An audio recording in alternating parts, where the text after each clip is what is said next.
छोटे ये के अल्फाज तो हमने बहुत अच्छे से सीख लिए। अब हम देखते हैं जब किसी लफ्ज में बड़ी ये आए तो इसकी आवाज कैसी होगी। बंटी, क्या आप बता सकते हैं कि ये क्या है? ये एक शेर है। शेर। शाबाश, आपने देखा, शेर में शीन के बाद ए की आवाज आती है।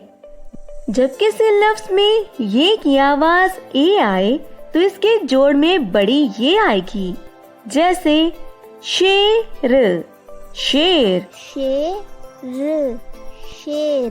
पेट, पेट। पेट। पेट। पेड़, पेड़। पेड़। पेड़। खेल, खेल। खेल। खेल। मेरी, मेरी। मेरी। मेरी। नेक, नेक। नेक। नेक। देख, देख। देख। देख। लेटा, लेटा। लेटा। लेटा। Rail, rail. रेल।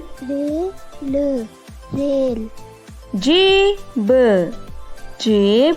जेब। जेब। तेज, तेज। तेज।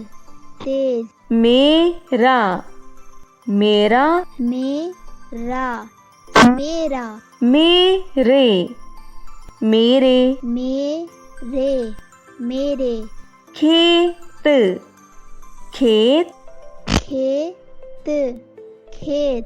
खेला, खेला। खेला। खेला। तेरी, तेरी। तेरी। तेरी। अब हम बड़ी ये की आवाज वाले अल्फाज के जुमले पढ़ते हैं। ये मेरी मेज है। ये मेरी मेज है। मेरे अब्बू का नाम अरशद है। मेरे अब्बू का नाम अरशद है। वो खेत हरे भरे हैं। वो खेत हरे भरे हैं। शेर पिंजरे में है। शेर पिंजरे में है। दर्जी कपड़े सीता है। दर्जी कपड़े सीता है। बाग में झूले हैं। बाग में झूले हैं।